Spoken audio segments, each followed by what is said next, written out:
Hey, Zaka family! Zaka is launching an exclusive membership platform to provide you with career development workshops, coaching, community, and so much more. Go to ZakaConnect.com and sign up to receive information on how to access early registration and perks.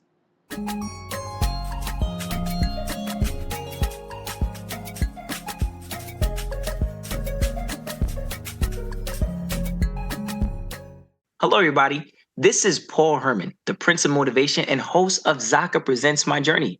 We're creating this vulnerable and positive platform where you can get inspired and motivated from different leaders from our community. Today, our guest is Bhawna Sharma Puri, who is a fintech marketing leader. Bhawna, welcome to the show. Paul, it's such a pleasure. Thank you for having me. The pleasure's all ours. The pleasure's all ours. I'm thrilled to, hear a lot about your journey, and see how your journey has, excelled from where you started off in India to where you are now. But just help us out, help the listeners out as well too. Give us a little bit more about your background, your cultural background, where you're from. Absolutely. First of all, such an amazing platform to bring out our immigrant voices and help those that are going to follow. I was born and raised in India, in the northern part of India, in this large joint family system with uncles and aunts and like 10 cousins and this amazing family setup. And that's where I grew up. I then immigrated by myself as a teenager to the United States to study for my extended education and landed in New York. Mm-hmm. And you said by yourself. That's right. Oof. How was that experience? I mean, making that move to the States by yourself. Now that I look back, Paul, I'm like, wow, how did I do it? But I think you've got the, teenage young blood going on. There was this feeling where I wanted to make my parents proud of myself. I was a good student. I was a solid student. So I got into one of the good universities. My parents got really excited. And it was just almost like, well, I've got to do this because that's going to make, my family and my tribe back home proud of me. So that's the feeling I entered the country with. But now as a parent, I almost question if I'd let my kids move continents. That's a big thing, you're not even, you didn't have family members here, right? You were just by yourself. Very first person in all of my family on my mom's and dad's side to move out of the country, move continents, and move to the United States. And what was like the big goal when you moved here? Was it just school? Was it something like, what was the big dream? Yeah, I think it was basically getting the best education that I could get. I think that was also my parents' intention is, she's a bright kid, let's get her the best of education. And it really just started with that goal in mind. And so I would say that was a short-term goal coming to the United States. And backtrack a little bit. When you talk about the culture and you were in India and stuff, what is the Indian heritage to you? What is the culture of it for you? So what does it mean to you? Yeah, it's such a great question. When I think of India, I think of family, of course. I think of deep cultural roots. I think of spirituality. I think of giving back to the family and community. Those are sort of the pillars that I grew up with. And that's what I saw my parents do and my grandparents do. And so when I think of India, I think of that. I also think of grit and resilience and hard work.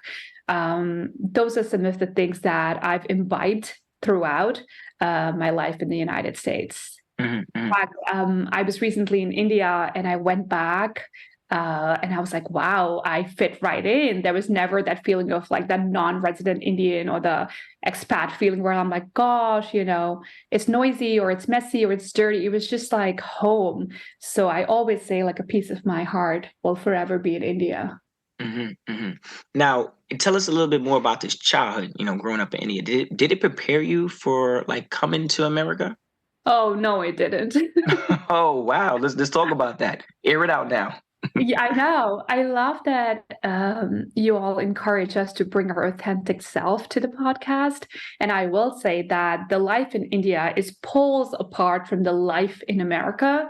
And I don't think it prepares our immigrant students or women who get married to guys in America or families that move to this country. I don't think it prepares you for anything. First of all, in India, it is a developing country, so labor isn't as expensive as the United States is. So there's a lot of help available to do everything. So we're not taught the basics of like cooking and cleaning, and those things are just outsourced. So that was a big culture shock. Like, gosh, I got to do everything by myself here, and my upbringing didn't allow for that or didn't prepare me for that. There's also a big support system in India. And I felt like when I came here, I had to be my own cheerleader. I had to be my own sort of moral compass. I had to be my own village almost, because that was lacking as an immigrant. So I don't think that the life in India or my upbringing prepared me whatsoever to transition into the United States. And you were still willing to take that risk. Shout out to you. You don't know what you don't know. You're like, I'm out. I'm leaving. And what age were you? I was 17 and a half. Oh, wow. Yeah. 17 and a half and starting life all over again. Different culture, different environment. You say you went to New York. What part of New York did you drop off in first? Oh gosh, I'm going to tell you that story. I went off to SUNY Buffalo, and this is like the pre-Facebook, sort of like Google blogging days where there wasn't a lot of information about where you were going. It was a great university. I got in. There was a scholarship I was given, so things looked good. But I walked in, and the immigration officer, was like, "Young lady, do you know where you're going?" And I'm like, "Yeah, Buffalo, New York." He goes, "Do you have snow boots and a jacket?" And I'm like, "No, I've got summer clothes." He's like, "Please go buy yourself a pair of snow boots and a very thick jacket." So that tells you just how much I didn't know, right? When I came into the country. I mean, it's sometimes not even included on like those brochures that the schools are saying. Just to let you know, there's 70. It gets below 70 within this time of the year. They may need to add that in there especially True. for those immigrants that are coming in, because they don't even know, what's the weather look like out there unless you just Google it. You're like, okay, what's the weather in Boston today? But you don't know that it's sometimes 4 feet of snow and you don't even have snow boots. There So you go. And I do feel like now there's so much more intel online. Like you can Google it. There's Facebook groups for international students coming in. There's podcasts like this and the platform that you have. But back in the day, there wasn't much out there. true. People weren't online sharing so much. And Yeah. so if you didn't know something, you just didn't know it. There was no one sharing content online. You figured it out when you got there, Yeah, that's it. He said to get boots. I don't know why. Then all of a sudden a snowstorm comes and you're like, oh my, I can't wear these shoes. There Yeah. you go. There you go. I remember my graduation. This is graduation time. So many kids are graduating. When I graduated, there was a snowstorm in May in Buffalo. And my parents came. Wow. They were like, wow, this is where you've been the last 4 years. I'm like, you're right. This is what we set up to do. Snowstorm in May. Oh wow. What was like how challenging was it in college, like your college education? Like how hard was that? When we just talk about the education or the academic part of it, it was very easy for me personally, just because I chose a field that I was passionate about. It was business, marketing, communication, and that comes very naturally to me. But the difficulties and the challenges were things outside of the academia world. It was like making friends or assimilating into the culture or understanding the accent or ordering some of the food that I hadn't heard about, or, it was living life by yourself without parents and almost like setting up your room, learning to drive a car, getting your social security number, getting a credit card for the first time, like all those things that maybe families in the US teach their kids or help them to do when they go to college. I kind of did it myself. And to me, like living life was the challenge, not as much the education. And yeah, I'm gonna agree with you on that, because that was a big thing for my family when I was going to college. Like they didn't know how to fill out the financial aid forms, because they didn't go to college, so it was like a hard hit, a hard stop for us when you're like, all right, so where do you find it? And now obviously you have the internet to kind of look up some stuff, but just imagine, I'm thinking back then, you gotta fill in the circles in this hope that you got it right. And That's it. and you're Yeah. like, I think, and I can only imagine for yourself doing it on your own. It's not like you could call home and be like, so I got this form here in front of me. I think I have to fill this out. Your parents are like, I don't even know what you got in front of you, girl. Like, so Yeah, they don't know. Like when you yeah. say social security number or you say, I'm going to go apply for a credit card, they're like, okay, who can vouch for you? You have no credit history in this country. Who can vouch for you that I should give you a credit card or open a bank account for you, you know? And Hmm. so those were big challenges, just trying to settle down. Hmm. Now, what did your degree prepare you for? Now, you mentioned that you had a marketing, you said business. Like, what did it prepare you for? What was like that first job? Yeah, so my first job actually was on campus. It was selling ads for the Buffalo newspaper, and it was a sales job. It used my creativity in marketing. And then I eventually moved on to intern with the Buffalo News, doing marketing research for them. And so when I think of those days, I just have like wonderful, wonderful memories of learning the ways of working in the United States and just how compassionate and nice people are in the corporate world. Hmm. And also sort of learning the hustle, right? Like, what does it take? Learning the work culture. And those were some of the learnings I had that I still take with me. I Hmm. often say that if our kids are ever given a chance, they should definitely do one job a summer or an internship doing sales because it teaches you so much. It teaches you just so much about Hmm.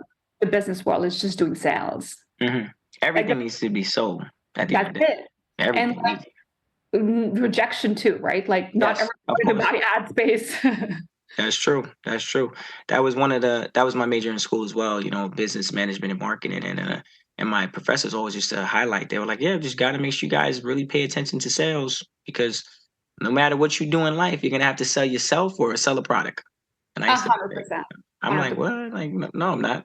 Then I'm like thinking about when you start applying for jobs and stuff, you got to sell yourself. You got to be your own advocate. It's not like you could bring your parents to your job and say, my daughter is amazing. You should hire her. Like now, Sure. when you got that education, like you're in school, you're doing all this, but like, what did it not prepare you for? Like when you got out of school and you're like, okay, oh my gosh, I didn't learn this while I was in school. Yeah, you're right. You're right. So I think some of the things that school does not prepare us for, and I think about that often, is like things that I learned once I started working. The first thing is like just like work ethic and discipline to like wake up early in the morning, show up even on tough days, like have the grit and the resilience to like go and do good work. So I think like work ethic and discipline is something that perhaps is not taught in colleges, Mm, and didn't prepare me for like long days because college is what, like you take a couple classes here and there's a party in the weekends, you're doing a side job, but it's not as um rigorous as a full-time job, which is like 40, 50, 60 hours per week, especially in tech marketing. You do get very long days, so I don't think it prepared me for that.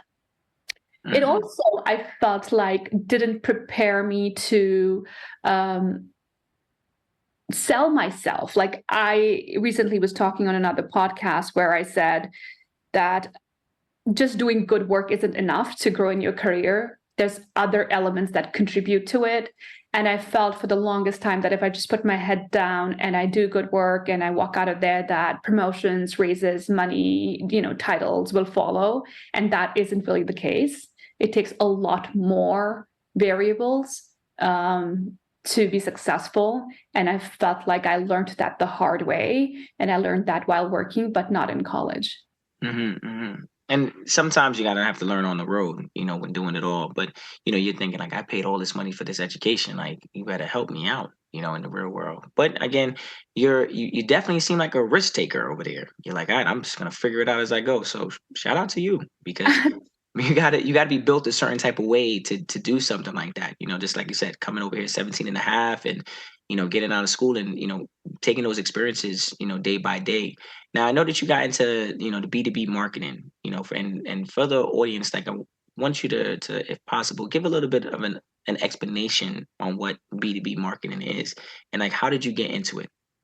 Yeah, great question. I'm super passionate about this field. So I got into marketing, like I was saying from the very beginning. I was clear that my skill sets and my passion does revolve around marketing. So even when I was super young in India, I knew that is what I wanted to get into. And so after my degree, I landed a full-time role that in an agency, in a marketing agency that catered to like resorts and hotels. And we would do marketing for these hotels and restaurants and in the hospitality space. And that is a pure B2B marketing model, right? From there on, when I started working for larger companies like Oracle and others in the IT space, there also we were serving businesses. And so what a business to business marketing model is really that we as a business serve other businesses, help them with marketing to their connected accounts or to their end merchants. And that in its pure sense is B2B marketing. It differs from B2C marketing in the messaging. It differs from B2C or business to consumer marketing in the type of ads that go out, the value prop, the messaging, the channels you use. As an example, Facebook is not a channel you use in B2B marketing, right? A lot of the businesses per se are not on Facebook. They're on LinkedIn, they're not on Facebook. So there's all these different nuances of like, where do these businesses live? How do you find the right channels to reach your audience? And it's a huge space. B2B marketing is a huge space. Now, as an immigrant trying to like assimilate into the corporate world, right? I know you were talking about out of school, you got into this corporate lifestyle, but like, could you explain like how did you do that? And how did you like do it and feel like authentic while you were transitioning into this? Yeah, absolutely. So the way I think about like how did you go about being a part of a marketing team, I have to say it was really difficult because you think of international students that come in, they typically do computer science or some sort of like engineering tech type of courses, and there's a lot of visas and a lot of jobs available for a lot of Asian Americans that come in as immigrants in those fields. But marketing, sales, those are type of roles that a lot of the non-Asian, non-immigrant kids end up doing. So there aren't a lot of visas, which is work visa sponsorships available for these roles. However, just because I was super passionate about it and I just didn't want to give up, right after college, when I started applying for roles, there was like a lot of rejection. There was just a lot of like, you're a great candidate. We'd love to hire you. And the minute I said, but I'd need a work visa to work, it was like, oh, I'm so sorry. For marketing, we don't sponsor visas. So I have to say that I just kept my head high, and there were like 50 to 100 jobs I was applying to every day. I remember just sitting wherever I could, just apply for jobs. Eventually, there was a company that did bet on me and say, like, we'll sponsor your visa. We do think you're the right candidate for this role. And I'm always going to be thankful for them to give me a chance. And that's just how I got into the B2B marketing space. Now that was how long have you been in the B2B marketing? I am 15 plus years. So you've been, 15 years working in the big corporate tech, right? As an immigrant, how do you make sure that you know how to advocate for yourself? I mean, 15 years is a long time. I'm assuming there was a lot of moments where you were like, you know what, I want more for myself. I want more for my family. Like, how did you advocate for yourself? That's such a great question. And I think that also goes back to the assimilation question you had recently asked. I learned this the hard way, Paul. When I first started, like I was saying, I just thought like if I am the best marketeer and I just do really, really good work, everything else will fall in its place and like I'll get recognition. But I think I learned the hard way when I was like, wow, I'm doing everything in my capacity to do good work. Why didn't I get a promotion this year? Or why am I not making more than I made the last year? Like those were questions I had in my early 20s when I first started out. And that's when I started using coaching and started using mentors and started really working on myself. And I realized that what was missing is what you just said. It's really rooting for yourself and almost like you become the brand that you have to go sell, right?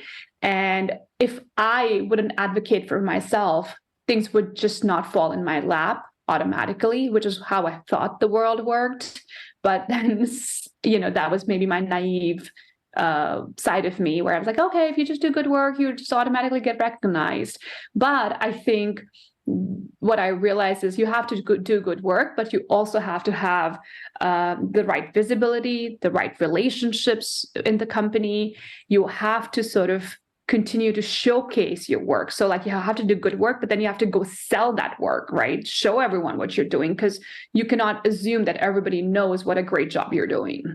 And the minute I started doing that, I think that kind of like changed the game for me. Were you ever nervous to kind of speak up?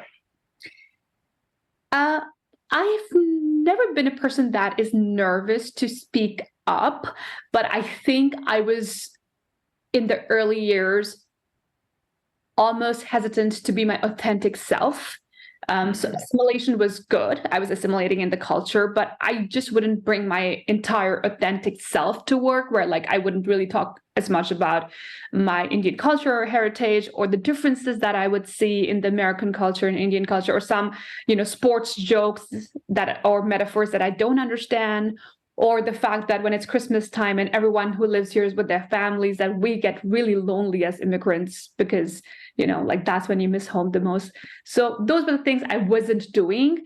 But now I feel like I kind of bring my authentic self, my whole authentic self to work. Like I'll say, guys, it's Diwali. It's like our Christmas. I'm going to take a day off. Here are some sweets. If there's a joke that they make with a sports analogy and I don't get it, I'll raise my hand and say, like, what does that mean? Sorry, I didn't get it. Okay. I like that. And that's when you start to like slowly, drop some gems of your culture into that community. And if obviously the company is warm and welcoming, they're gonna enjoy. Diversity is a very beautiful word. Some people run away from it, but it's a beautiful word to have inside of a company. And I'm glad that you're able to now be a strong advocate for yourself. Now I know that you mentioned about working with Oracle, right? I think you said you were at Oracle. I think you said I believe from looking at your bio, I think you were there for like 6+ years or so. Yeah. What did you do for them? And then what was like the proudest accomplishment there? Yeah, great question. I have such wonderful memories of my time at Oracle. I had two little kids when I was at Oracle. And so, first of all, I want to give kudos to the team there for really, really supporting a young mom who was, here by herself, trying to be a working parent, but also raise babies. When I think of that time, it's just such a beautiful time. But there as well, I was doing SEO marketing, supporting oracle.com, the website. And right after that, I started supporting our partners. So I'm in the channel marketing space, and I started promoting and enabling and amplifying our partner stories at Oracle. Okay. Now, in this journey from Oracle to the B2B marketing and stuff, how do you use your immigrant background as a benefit in your career? The way I think that shows up is in very subtle ways, right? But it doesn't really show up in spoken ways. So, as an example, right, the go-getter attitude, the resilience, the if you fall back, you get up yourself and keep moving forward. Like those type of characteristics is what our immigrants are made of. And because there's no fallback and there isn't, like a family business to go back to or a parent whose shoulder you can go cry on, I feel like those are some of the things that our immigrants have in them. And that, I think, bringing that to work, but not only bringing that to work, but even bringing that to your community and to your friends and the neighbors here, right? Just bringing those elements, I think, is what makes us special. And I've used those in so many areas throughout my career. And what was like the breakthrough in your career? When did you realize that like what you were doing when like you were like, this is it, I got it, this is what I'm gonna be doing?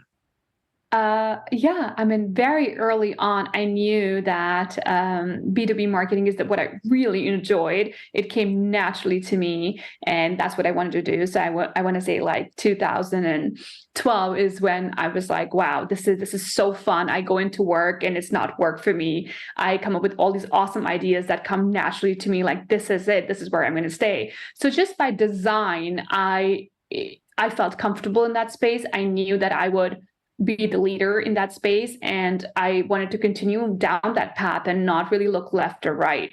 And so I would say that was sort of like my aha moment. And then you take courses and training and get experience to continue to grow in that field, right? Because learning is the name of the game. You don't want to get too complacent, and especially in marketing, the technology changes so often. You want to make sure you continue to learn. Mm-hmm. And then what was the toughest part of your job, like during this journey? I think the toughest part at work, I want to say, like, when I think of like my struggling years, it was just like, that work visa sponsorship piece that really did stress me out. I felt like I had a disadvantage no matter how good I was. I think just, that part really, really pulled me back, and I almost felt helpless because, they wanted to hire me. I was a fantastic candidate, but I just struggled around that time. So I would say that was really difficult for me. Um, but other than that, I feel like I've been very Mm. fortunate. And how do you get past these tough moments like that, especially that tough moment? They're like, well, you're the ideal candidate. You put in a significant amount of work. You got over here when you were 17 and a half. You go to school. You're a good student. You graduate from a good university, and then you get hit with this roadblock that Yeah. potentially could like throw you off completely. Like, how did you mentally keep yourself in the game and not like fall off the track? Yeah.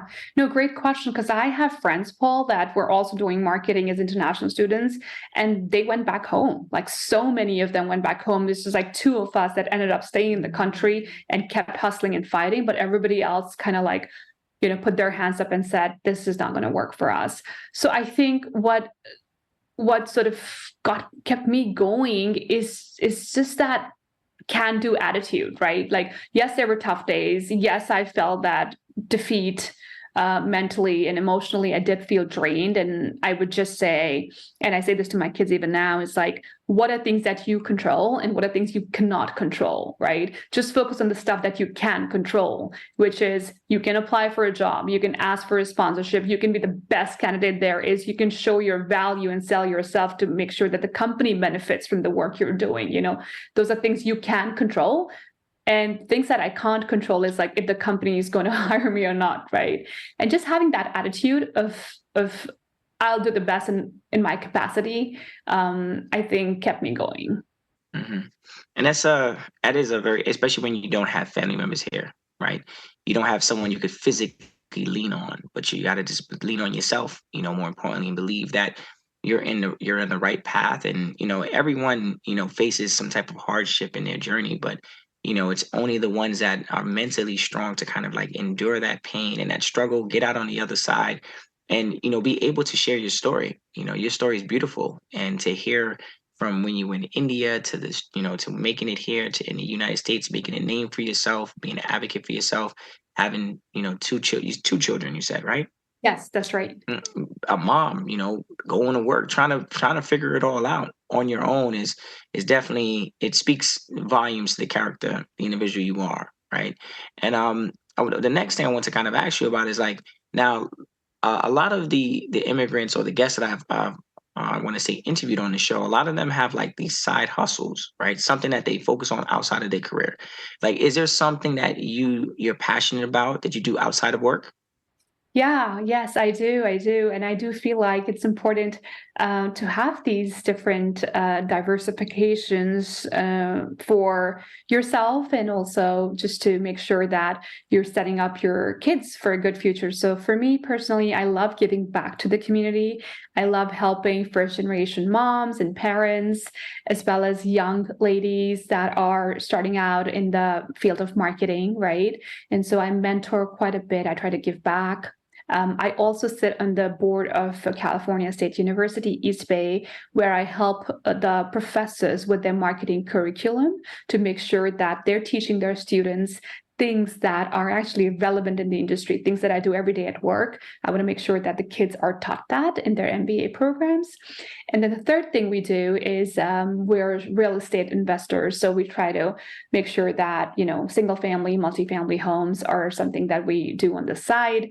And I want to make sure that I set up my kids up for success, create that generational wealth for them. We can. Let's go. Come on now. I like this. Yeah, like we came with nothing. We came with a suitcase in our hand, right? And so I want to make sure that they have a strong backing and they basically have more than what I had when I started out here. And to me, like that's my why. And this is why I know your parents are truly happy for you. Like they got to be proud parents sitting over there like, yeah, that's our daughter. She did that. She did that. And you're creating a safe, space for your kids for the future, that generational wealth. Like our parents weren't able to provide that for us, when we were coming up. They tried their best, right? But then it was up to us to kind of figure out how to do it, like how to to let it continuously happen for us, not just like the one time. Like sometimes the parents always save, immigrant parents, they save up a couple of dollars just to give to their kids at a certain point in their life. They're like, all right, you're on your own. Here's $1,000+ and this is all I have for you, right? So now we're like at a place in our career, our lives, we're like, okay, how do we set ourselves up? And more importantly, how do we set our kids up? Now, what do you think is like a key quality that you need as an immigrant trying to excel in like corporate America with all the years of experience, like you said, from B2B marketing to Oracle, like what is something that we immigrants should need? Yeah, I think for us immigrants, I want to say the first thing is don't lose hope because there is light at the end of the tunnel. No matter what your struggle is today, just don't lose hope, don't give up. You've left a lot behind to be here, so believe in yourself. That I would say is number one at all times. Like give yourself that positive self-talk, be that kind parent almost to yourself because you don't have a village rooting for you. So that would be number one. Number two, I would say, is go that extra mile. Like if you go that extra mile in whatever you do, that's not a crowded place because people will just do the bare minimum and get out. And I want to say that every time I do something, I try to give it 110% and go that extra mile because that is really where you shine, right? I'm with you on that. And it's going that extra mile is a big thing. Some people they stop when they feel like it's convenient for them. They're like, oh, I'm good. I sit right here. Yeah, that's right. If you wanna, let's dive a little bit more into this now. I want to know, how are you balancing all of this now? Like you talking about corporate America, having a career, you're a mom and you're a wife, right? How and you're also like talking about the coaching and helping and mentoring. How are you balancing all this? Yeah, I mean, that's a great question. I don't know if I've mastered the art of balancing it all, but I've recently, Paul, been doing this thing where I'm focusing more on subtracting than adding. And what I mean by that mantra is really do the things that matter the most, that will move the needle, and subtract the things that don't really add value. So, I'm with you. I'm with you on that. because if we feel like we're just going to be so great and just take all these things on and just not be good at any of them or be subpar at all of them, like it just doesn't cut it. And my kids don't deserve like a mother who's super burnt out and is giving them the leftover energy and time. So I feel like number one, know your priorities in life. Just know like what matters most to you.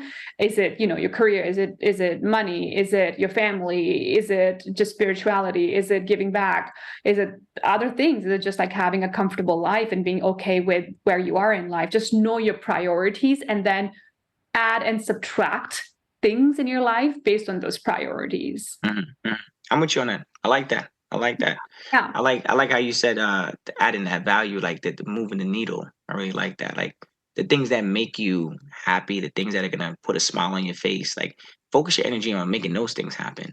every That's it. single day. I think we're prone is, just the society, to focus on the negative sometimes, like, oh, this ain't working for me. But if we focus on the things that do help us be successful, do make us stand out, do make us, feel unique and special in our own way, that could potentially lead us to, other opportunities or greater things in our lives. Yeah. And like you said, things that make us happy, like that at the end of the day, peace and happiness are so important. So if Oh, you slept that yeah. day feeling like, boy, this was a good day and I'm at peace with myself and I'm happy going to bed, I feel like look at that day and say, what were the things I did that made me that way? And prioritize those things and subtract all the other noise and junk that's unnecessary in your life, right? If Mm-hmm. it's like you're spending too much time doing chores at home, maybe hire help. If you feel like you're spending too much time at work, maybe create some work-life balance where you block an hour of the day to, do some self-care, go for a walk, go work out. So I just feel like happiness and being at peace are just so important. And if you look at life through that lens, then you'll know what to prioritize. Mm-hmm. Mm-hmm. And to kind of conclude a little bit on this conversation, I'm really loving the gems you're dropping right now. But I want to Mhm. ask you this question: like, what advice would you give to an immigrant who wants to follow in your career path? Yeah, I mean, I would want to say to them that there is definitely space for us immigrants in the marketing world in the United States, in the corporate world, or even if you want to be in a startup or a small medium business or do your own thing with marketing, right? I think the culture that we bring and I think some of the characteristics that we bring to the table are unique and are well accepted. And I think that if you feel that marketing is where you belong, you should give it everything you got. And I can guarantee you, if you put in the effort and you have the passion for marketing, you're going to do wonders. I'm gonna co-sign that too, listeners. I'm co-signing that.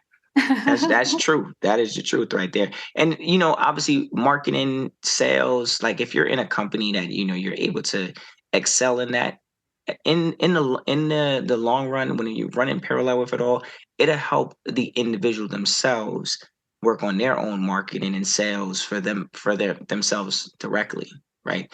It's like it just transfers over if you're really paying attention to what's actually happening in the office. So I could only imagine all those years of B2B marketing has helped you excel in your career, and has helped you meet those goals and get to the place where you are right now.